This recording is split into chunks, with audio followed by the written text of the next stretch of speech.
Welcome to the Cosmetic Podcast. This podcast amplifies the topics you want to hear about. Cosmetic means being a person or thing that gives rise to a phenomenon that is dynamic or energized. Globally minded and locally focused. I'm Keith Benson. And I'm Rodrigo Ross. So today we're talking about gaming, not just child's play. You know, recently a report came out by Newzoo. Their senior market analyst Tom Wijman. Wijman? Yes. The global gaming market, he says, generates $159 billion. With a B. Wow. Dollars in revenue in 2020. Wow. And that's even up 9.3% year over year.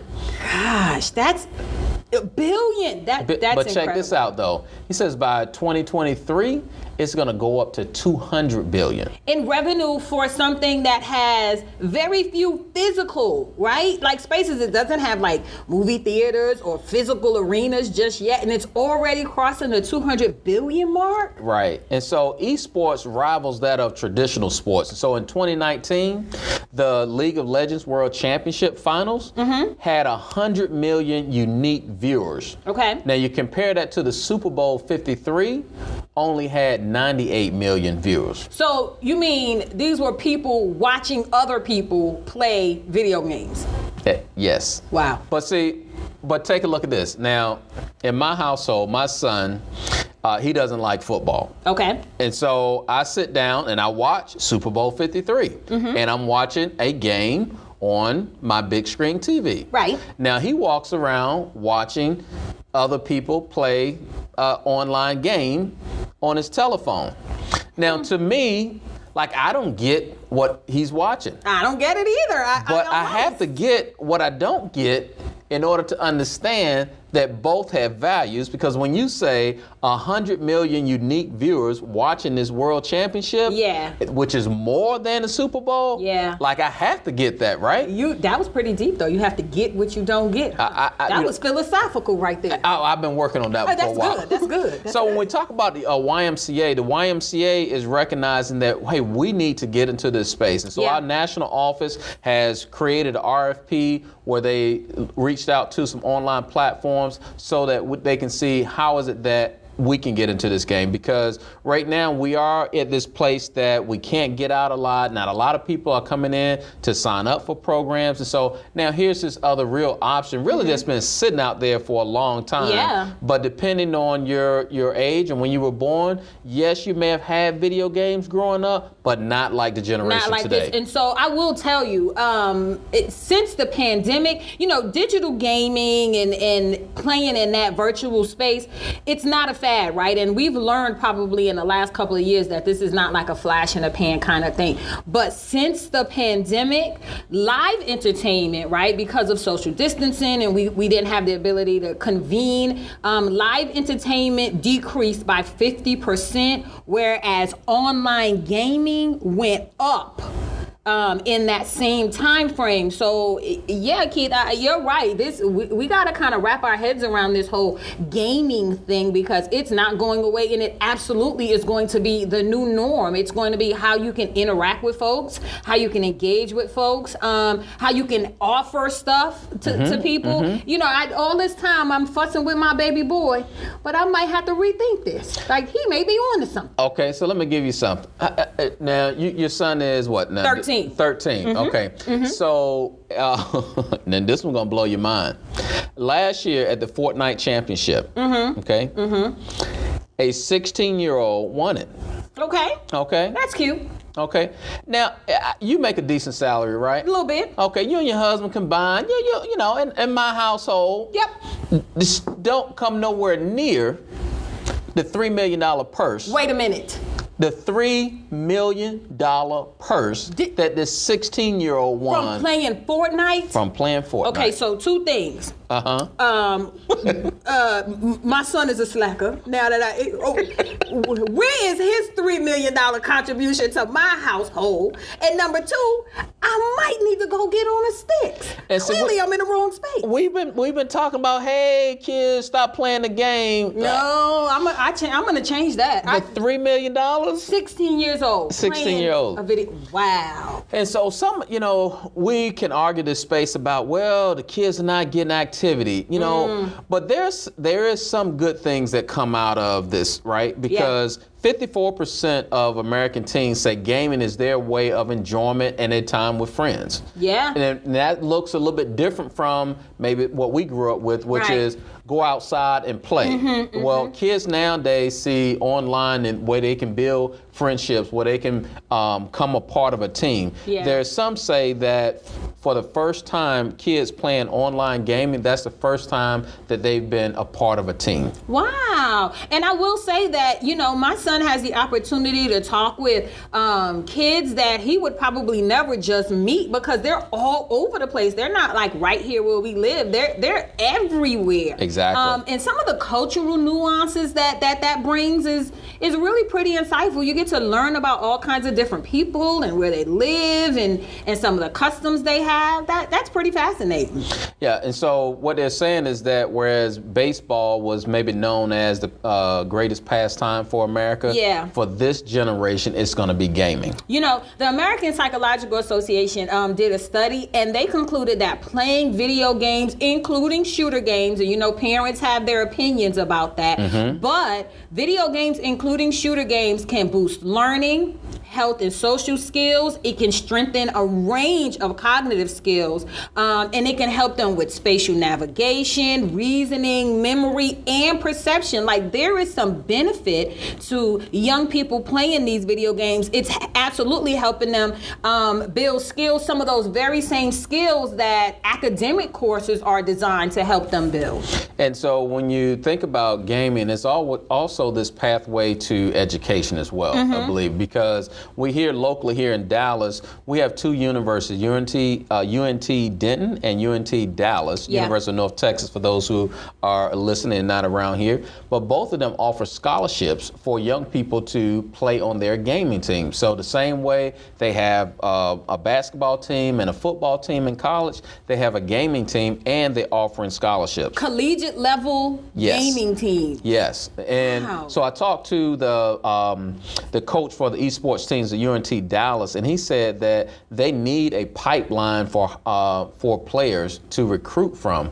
And so, you know, one of the tasks that I've been charged with was trying to learn about this for Dallas. And, you know, that's, one of the ways that we're going to take a look at this is that, hey, parents, here's an opportunity. No, we're not trying to take away from child going outside to play. We're not trying to take away from maybe some of the traditional avenues. But this is absolutely a way that young people can look towards going to college on a scholarship. Wow, that's fascinating. I will say my oldest son, he just went to college this year. And so, of course, you get this list of things that you need for college. And so I'm focusing on the things on the list. Oh, we have to get towels and the sheets and the comforter have to match. And he's looking at me like, Mom, I need a new gaming system. And I was like, son, okay, we're going to get the gaming system, but what about this, this, and this? And it was the running joke in my house that every time I would ask him about something on that list, he would just look at me and say, gaming system. And I was like, son, is it that important? He was like, are you serious right now? And I promise, the one thing that he carried so gingerly to his room when he went on campus was the gaming system. Everything else he just kind of tossed in the room, it's here, whatever. But that gaming system, oh, good gracious.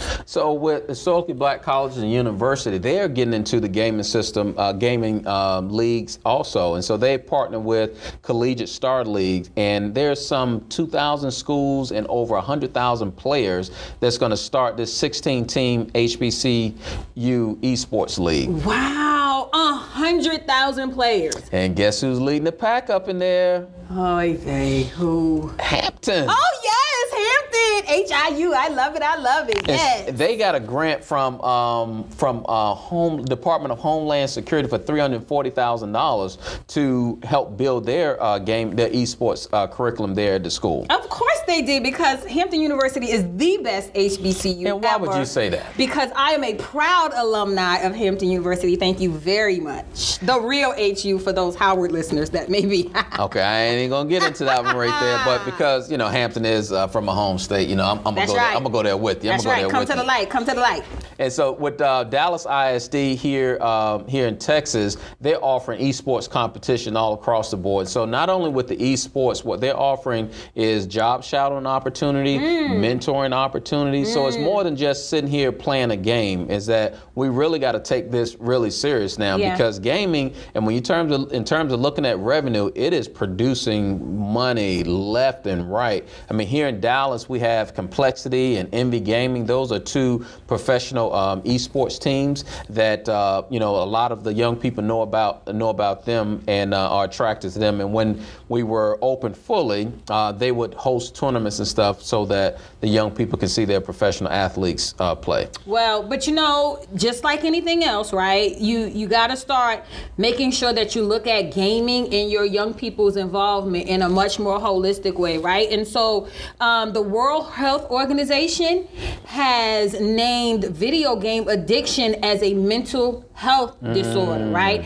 And they said this pattern of persistent or recurrent gaming behavior is so severe that it takes precedence over other life interests, makes the difference between when you're gaming for recreation or education or fun, and now it's kind of pushed into that mental health disorder space. And I will tell you, I have definitely seen some young people who their levels of anxiety seem to rise, and they seem to not know what to do with themselves, or they seem really awkward or hesitant to involve themselves in any kinds of activities outside of gaming. And so this is like any other addiction. You got to really be watchful and make sure that you're helping young people to protect their mental health. Yeah, and that's deep right there. And so there's a balance to all of this right here. But I tell you, it is growing so big that even they are looking at this as a medal event in the 2022 Asian Games. This thing could make its way to the Olympics? That is the pathway that it's on right now. Wow. So lots to consider. I'm learning so much about it. I know it is wow. deep. It is heavy, and it is something that we gotta be able to give credibility to, because when you talk about an industry that is about to hit $200 billion in revenue, that ain't no small feat right there at all. Okay, so let me ask you this, right? So this industry is absolutely, obviously gaining steam, and it is comprised of all of these people who make up the social fabric of the world. Do you think that it is impervious to some of the social issues that we seem to face in our day-to-day lives? Do those same things happen in the virtual or gaming space? I mean, the gaming space it is something that you got to be cautious of. So while you are playing the game against the individual, there's this whole space of you're interacting with that individual also. And when you interact with the unknown, right? So voices, you may know voices and but know names, but because you can't physically see this individual, they could create these other opportunities that are out there. So parents do have to be cautious. They do have to watch, just like on any other platform that the kids are on online. They need to be aware of how the kids are interacting online. I dug a little into that too, because that made me nervous, because there have been some times when my son had played games and he had some other folks that he had been talking to, and then that sparked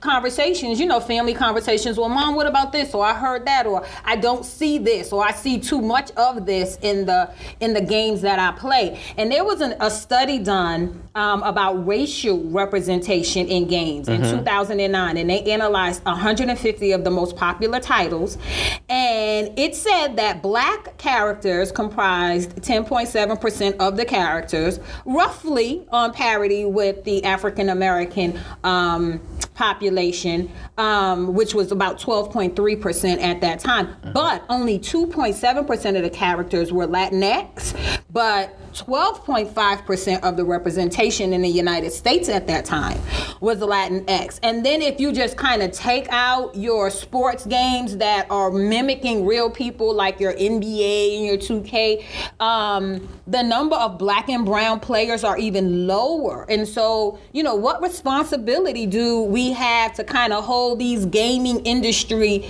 giants to task? Like, hey, we need some fair representation in the game itself. We need to see main superhero characters that look like the kids who are playing these games. I mean, just like a lot of things that's going on in our society right now, we have to hold everybody accountable for that, because we live in a space whereby it is diverse. And so therefore things such as gaming, things such as the workplace, I mean, all these different things need to have representation, a solid representation. And in particular, you know, in the different lead characters in this case, and then also the leadership in the different companies as well. Yeah.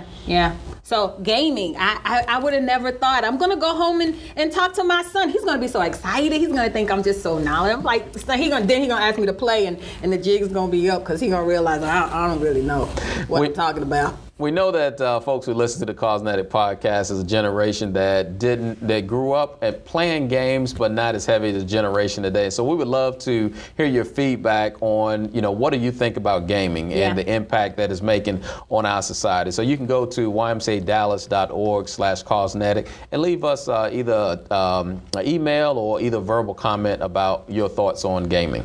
And thank you for listening to Cosmetic, where our conversations are globally minded and locally focused. And as always, stay dynamic, stay energized, stay cosmetic.